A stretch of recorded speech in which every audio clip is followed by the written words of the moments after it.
va tout de suite enchaîner avec d'autres initiales qui sont aussi très importantes en mandarin. La première initiale qu'on va voir, c'est l'initiale D. Cette initiale, vous pouvez la voir comme le D que vous prononcez dans dormir en français, mais de manière moins accentuée. C'est vraiment entre le son D et T en français. C'est un peu ce son-là en fait. Donc concrètement, comment prononcer cette initiale? Donc on peut le voir avec ce caractère-là qui se prononce ti, ti, ti, qui est le caractère symbolisant le petit frère. Donc ici, ti, quatrième ton. Ti. Ici, le D que je prononce, c'est vraiment entre le D et le T français. Je ne dis pas di, di, je dis ti, ti. Entraînez-vous à prononcer ce son plusieurs fois et avec la pratique, ça va rentrer naturellement. Pour dire petit frère en chinois, on va dire di di, di di. Donc ici, c'est deux fois le même caractère, mais c'était comme pour le mot mama en chinois qu'on a vu précédemment. Le deuxième caractère est prononcé avec le ton neutre. Donc c'est pas di di, c'est di di, di di. Donc encore une fois, le ton neutre ici, il est très court par rapport au ton précédent. Et puisque le ton qui précédait, il descendait, on va légèrement rehausser le ton neutre quand on va le prononcer. Une autre initiale très importante en chinois, c'est le B.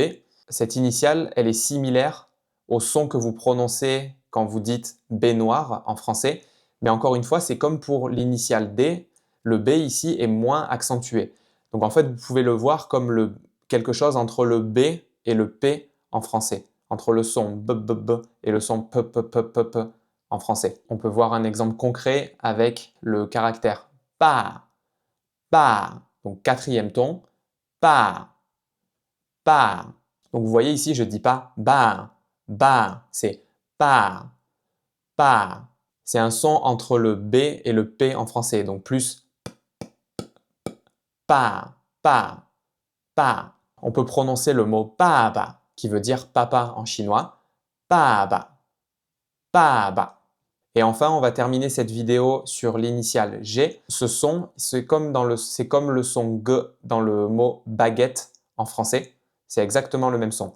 G, G, G, G. C'est vraiment exactement le même son. C'est G, G, G, qui vient vraiment de la gorge ici. Vous pouvez vous entraîner avec ce caractère-là qui se prononce G, G, G. Ce caractère symbolise le grand frère, donc premier ton. Vous vous rappelez, le premier ton, c'est quelque chose de plutôt haut et monotone.